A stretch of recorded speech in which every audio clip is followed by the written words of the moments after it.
have tax experts and relocation experts, Alfa Mobility, Springline, and Valjas, and then U.S. immigration, which is what I'm going to talk about today.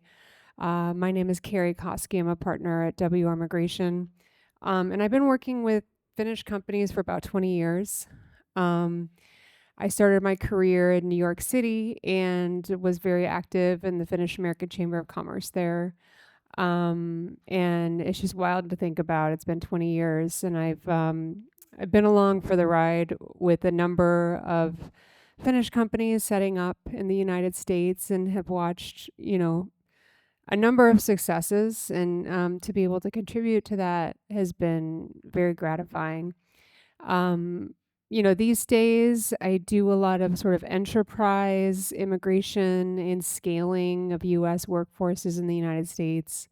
But it's still a lot of fun for me to assist with new companies that are just entering the market, or companies that have been around for a while in Finland and are engaging new market opportunities in the U.S. I just to get a sense, how many people in the room have used ESTA to travel to the U.S.? Quite a number. Okay. So, ESTA is really, should not be sort of undervalued. ESTA, it can be used for both tourism and business. And I just want to sort of preface the conversation today that, I spent a lot of time providing advice and counsel to businesses looking to come to the U.S. And, my main message is just wait. Don't be hasty.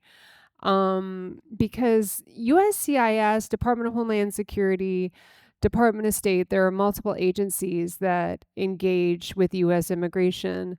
But if those agencies believe that the business is too speculative, or won't be able to sustain a U.S. workforce, then they won't approve a visa petition. And so ESTA is really the only option. Now, you can't work using ESTA, but you can perform preliminary business activities, including, incorporating the business, doing a lot of what Tyler talked about earlier. Can be done using ESTA as long as the U.S. company is not generating revenue. Of course, if as the customer base grows and as the revenue grows in the U.S., you would need a visa. But I'm always very conservative about pursuing visa applications, because typically there's some disappointment that goes along with it if it's a premature situation. So through that lens and framework, today I'm going to talk about the current U.S. immigration system and conditions, which are actually quite challenging. As you know, the U.S. current president, how do I advance this?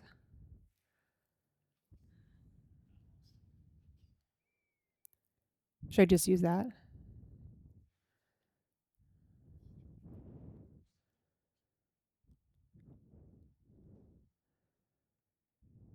Oh, there we go. Okay, great. Thank you. So a little bit about my firm. WR Immigration is an international global immigration firm. We handle both outbound, I call it outbound. In Finland, it would be called inbound.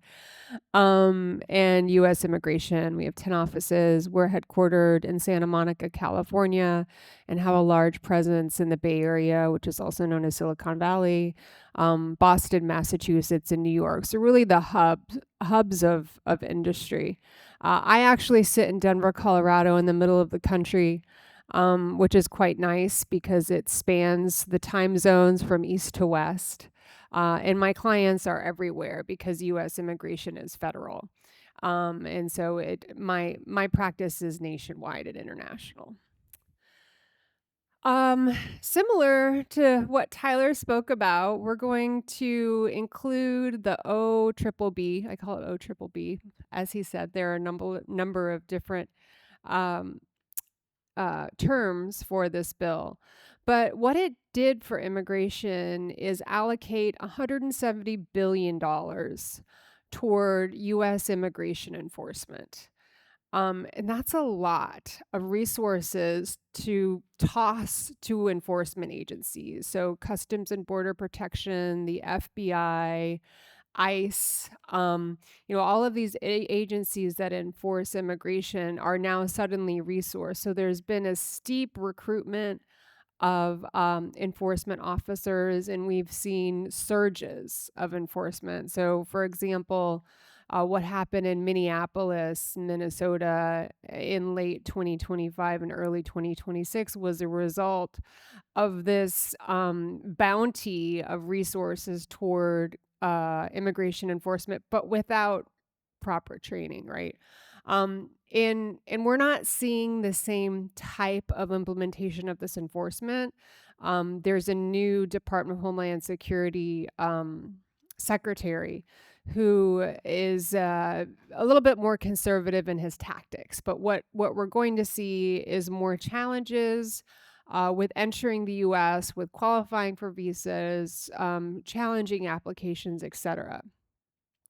So in terms of your just sort of routine travel, if you're using ESTA, if you're using a visa, there's an enhanced level of enforcement, and the idea is to protect U.S. borders.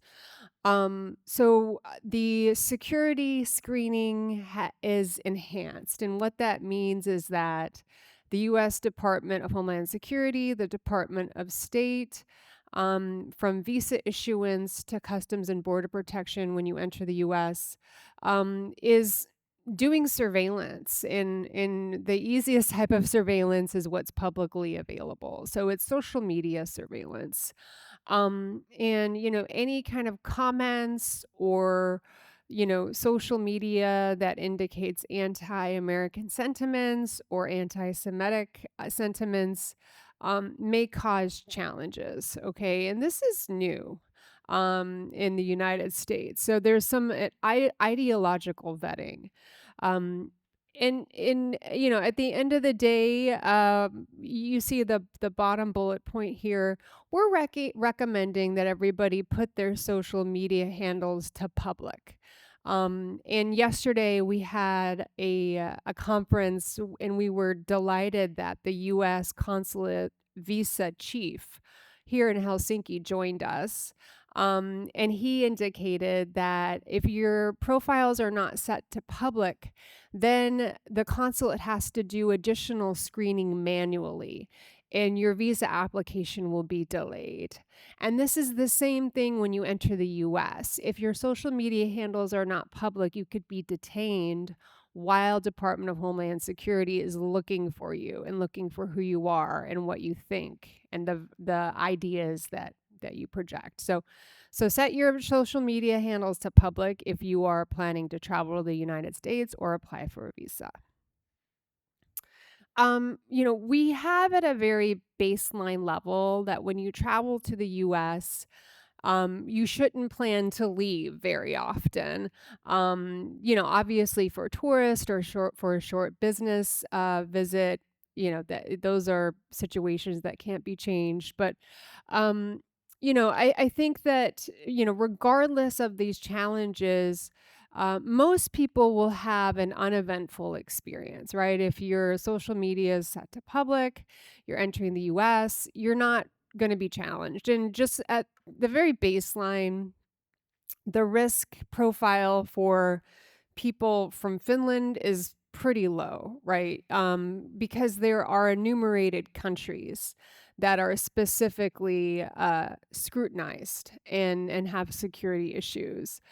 Um, but when you are traveling, if you have prior immigration violations, like if you overstayed your ESTA, if you overstayed your visa, or if you have even minor criminal issues, like reckless driving or DUI or something, these things now are very, very challenging and could cause a visa revocation, a bar to entry, or even deportation and removal. So, I spend a lot of time with clients. A lot of the employers that I work with are hiring people out of college, right? New graduates that had an F1 visa for student and now going to H1B. And there's a lot of underage drinking, reckless driving, etc. And unfortunately, now those types of issues can cause deportation and removal. In addition to these just very baseline security concerns, Department of Department of State has paused all immigrant visa processing, which is green cards, for people from 75 countries. Now, Finland is not on this list, but if your country of origin, where you were born, is one of these 75 countries, then green card processing for you at U.S. consulates has indefinitely paused. And then these countries are also scrutinized more with all immigration benefits. So it's quite a widespread issue. Um, Now, these benefits continue for people that are in the United States and applied for adjustment of status. However, 2 weeks ago, there was a memorandum that came out that said adjustment of status application green cards within the United States were going to be looked at more closely and that everybody should apply for immigrant visas. So basically pushing everybody to apply for green cards at consulates. Practically speaking, we do not think that that memorandum is going to have the impact that was implied in the press release, which was very inflammatory. But green card applications are challenging these days more so than in the past as well. But with again, Finnish nationals have a lower risk profile. And so I'm not seeing the degree of challenges. For example, I've been working with an entrepreneur for about 20 years and obtained an EB1 extraordinary ability green card for him last year. And so for him and his spouse, we applied for adjustment of status this year. And actually, his case was approved in about 6 weeks, his green card application, along with his wife, which is remarkable. Now, it was painful for them because his spouse's mother is ill and highly reliant on her, and she was stuck in the United States until that green card was issued. But USCIS pushed it through in 6 weeks, but they're incredibly lucky. And they have a unique situation, but I'm just delighted for this client because I'm working with him for 20 years and now he has his green card and his wife does too. And I believe his wife is back in Finland here with her mother and taking care of her mother like she really wanted to. In addition to 75 countries, we have 39 countries that have a full suspension or a partial suspension.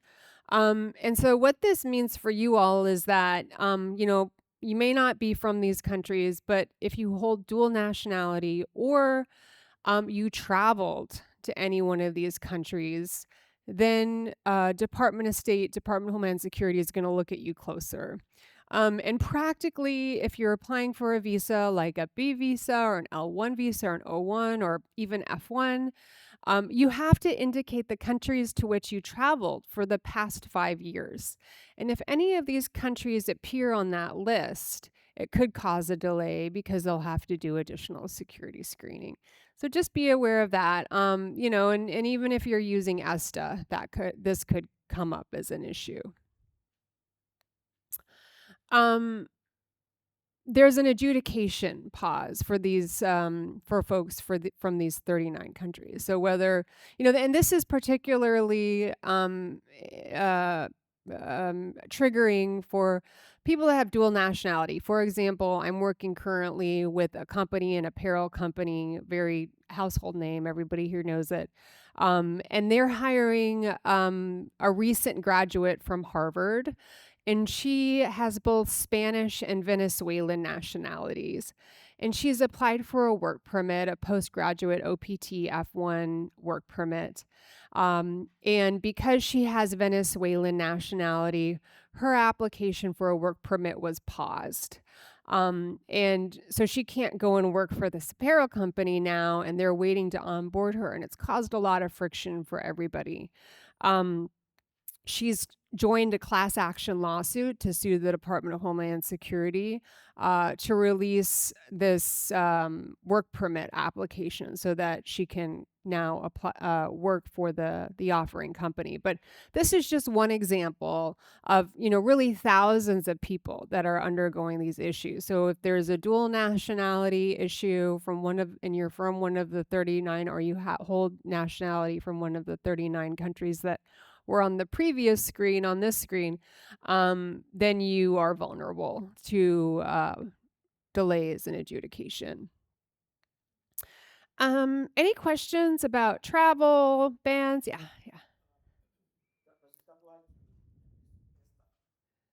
Yes. Yeah. Right. Yeah. I mean, so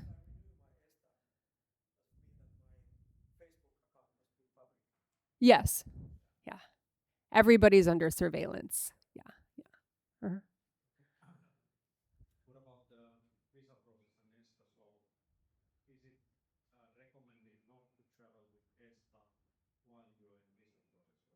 No, I don't see an issue with that. Working with Finns for 20 years, I'm routinely assisting with L1s, O1s, H1Bs. And so Finland is not what we call a high risk um, country where people are absconding, meaning where they're going to the United States and they're staying forever. Permanently after using ESTA.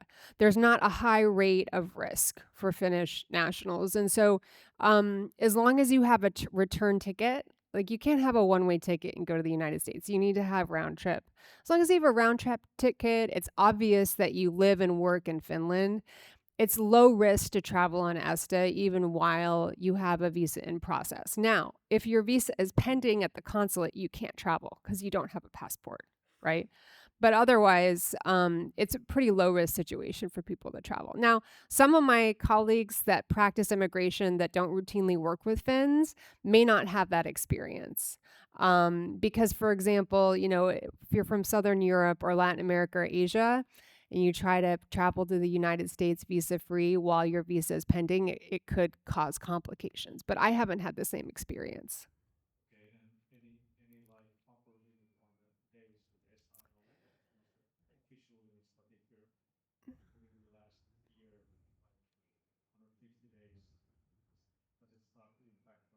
Yeah, well, I mean, and you'll know because when you enter, you'll be questioned. So it just if it looks like you're living and or working in the United States, you're misusing ESTA. And so in that situation, if you have also a visa pending, then yes, you're going to be looked at closer.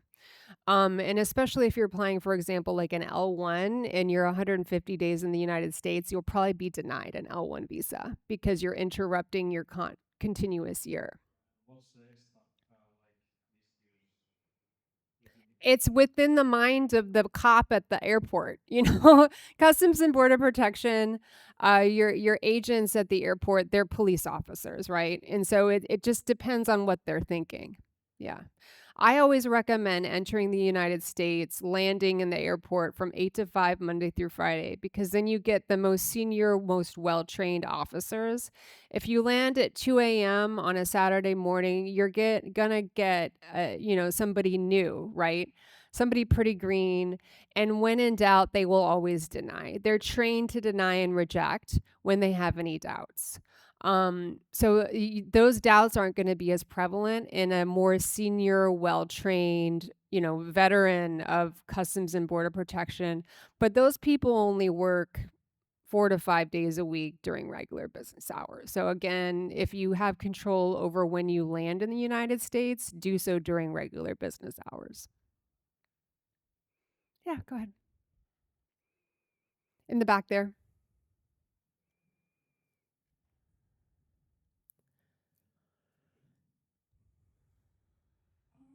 Can you tell about investor visa? Sure. So yeah, this brings us to the admission process for non-immigrants. There's two different concepts. The first is visa, the visa process at the U.S. consulate abroad or in Finland. And the second is when you actually go to enter the United States, and you present the visa at Customs and Border Protection, or if you have ESTA, you'll be entered into the system electronically. With investors, there's an e-visa category and there's an EB5 visa category for green cards. So an investor visa at the U.S. consulate here in Finland, there's a very high standard, right? And that standard typically requires that there are U.S. employees. If the business doesn't have U.S. employees, that e-visa is likely to get denied. The reason being is that the U.S. consulate here deems that a business in the United States created by an investor that doesn't have employees is likely not going to sustain the applicant, right? And this is not the same standard that's applied in different countries throughout the globe, but it is applied here in Helsinki. So you can't simply invest, $200,000 in a US company, go and apply for an e-visa and expect it to be approved. It's likely not going to get approved. In my 20 years of experience, the only E2 visas that have ever been approved are the ones that have had US payroll, so US locally hired. If you don't have US payroll, then you're applying for an L1 visa. But even then, my recommendation is to travel using ESTA as long as possible until that US business is operational. Until it's operational, it's not going to support a visa holder or a U.S. workforce. The idea behind these visas is that there's some type of U.S. economic stimulus. So that, and there must be evidence of that stimulus. So when you enter the United States, you present a visa, which is part of your passport. It's a travel document. A visa actually has no power over your ability to live and work and stay in the United States. That power is actually dictated by the Department of Homeland Security, Customs and Border Protection at the airport or at your port of entry. And it's generated and locked in your I-94. So because the violation for overstaying and because of the removability and the deportability of people now, my strongest recommendation is that after you enter the United States, go to i94cbp.dhs.gov and download your I-94 and check and see how long it's valid for. For an ESTA user, it's typically 90 days, right? But check and see, make sure you know how long you were admitted into the United States for. Oftentimes, we have the issue where the I-94 will be truncated and the person doesn't know that it was truncated. And so they're overstaying and they never check their I-94. So they don't even know. They don't even know that they're deportable. So this is very important. Every time you enter the United States, please look at your I-94 and print it out. Print it out, make it small, put it in your wallet, have it on your person. It's very important these days to have things like I-94 as your passport. Make a little copy of your passport and put it in your wallet. A lot of people say, oh, I can just put an image on my phone. I'm just going to take a photo of it and it's going to be on your phone. Well, the thing about putting things on your phone these days is that there are device searches, right? And so if you need to get your phone out to look for your I-94 or a copy of your passport, and you have your phone out and Customs and Border Protection or the FBI or Department of Homeland Security is standing there, then I say, oh, let me look at your phone. I'm going to search your phone. So I do not recommend that you keep immigration information on your phone as a resource, I recommend you print it and have a paper copy and be able to present that. So you're not also presenting your phone and not giving the opportunity to Customs and Border Protection to search your phone. When you enter the United States, you're at a border, and there is no, what we call in the United States, Fourth Amendment protection of search and seizure, meaning that Customs and Border Protection, any border agent can search you and all of your devices. And we saw this a lot about 12 months ago. I'm not seeing electronic device searches as much today. But the point being that if you do have a laptop or a phone with you, you need to feel comfortable that anything on that device will be searched by the Department of Homeland Security, Customs and Border Protection. So if you have sensitive information, if you have corporate information or trade secrets or ideas or whatever in your computer or your phone, you probably want to not have those apps on your phone or not have that content on your phone. It's really easy to just take that off, right? And then put it back on after you enter, because Department of Homeland Security does have the right to search anything on your local device. And then anything in the cloud, they need like supervisory review. There needs to be suspicion to search anything on the cloud. But, this is happening. If you refuse to allow Customs and Border Protection to search your device, they're just going to take it. They're going to take it, they're going to confiscate it, and you may never see it again, right? So just plan before you travel to the United States. If you have a laptop with sensitive information on it locally, maybe check that bag, check that one, bring a clean one. Just plan ahead to make sure that you're comfortable with Customs and Border Protection searching anything that you may have electronically. So what? Yeah, go ahead. Mm-hmm.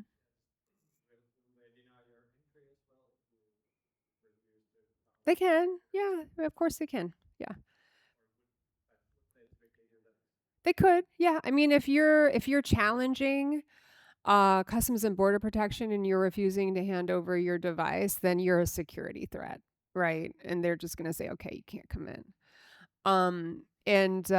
Yeah, so again, we recommend that if you have sensitive information on your devices, check those bags. And carry, I mean, some employers that I do work with have travel computers or travel devices that don't have anything on them and are not connected to the cloud where sensitive information could be.